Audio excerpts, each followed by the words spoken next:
জানেন তো একটি ছোট বাচ্চা হচ্ছে ডিপ্রেশনের ওষুধ। এবার বলবেন কেন? তাহলে বলি, যে পরিবারে ছোট্ট পুচকো বাচ্চা থাকে না, সেই পরিবার এমনিই হাসি খুশি থাকে, আনন্দে থাকে। কারণ সেই ছোট্ট বাচ্চাটা সারা বাড়িতে ঘুরে বেড়াচ্ছে, আনন্দ করছে, মজা করছে, কত না কিছু করছে। তাই ছোট্ট বাচ্চার সাথে সবসময় একটু সময় দেওয়ার চেষ্টা করুন। দেখবেন আপনার নিজেরও ভালো লাগবে, বাচ্চাটারও খুবই ভালো লাগবে।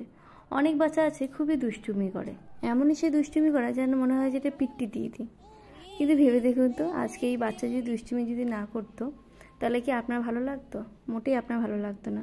আজকে তারা দুষ্টুমি করে বলেই কিন্তু বাড়ির বা সারা বাড়িটা জমজম করে, আপনার মনটাও কিন্তু ভালো লাগে বা জমজম করে। তাই বাচ্চাদের সাথে সবসময় একটু সময় কাটানোর চেষ্টা করুন। ওরা কি বোঝে সেটা বোঝার চেষ্টা করুন। ওদের সাথে একটু খেলুন, আনন্দ করুন, কারণ ওরাও চায় যে ওদের বাবা মা ওদের সাথে একটু সময় কাটাক, আনন্দ করুক। আর ওরা না টুকি টুকি খেলতে খুব পছন্দ করে, ওর সাথে খেলুন। দেখবেন আপনারা অনেক ডিপ্রেশন থেকে মুক্ত হবেন, আপনার মনটা খুব ভালো হয়ে যাবে। তখনই কিন্তু বাচ্চারা আপনার কথাটা শুনবে, কেন তখন আপনার সাথে একটা বন্ধুত্বপূর্ণ সম্পর্ক হয়ে যাবে, আপনাকে বুঝবে, ভালোবাসবে। তো যতটা সময় যেটুকুনি সময় পান ব্যস্ততার জীবনে, সেটুকুনি সময় বাচ্চার সাথে একটু মিশুন, ঘুরতে চলে যান, আনন্দ করুন।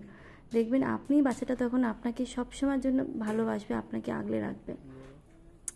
আপনারা অনেক ডিপ্রেশন থেকে মুক্ত হয়ে যাবেন। তখন বাচ্চারা একটা সুন্দর পরিবেশ সে পাবে।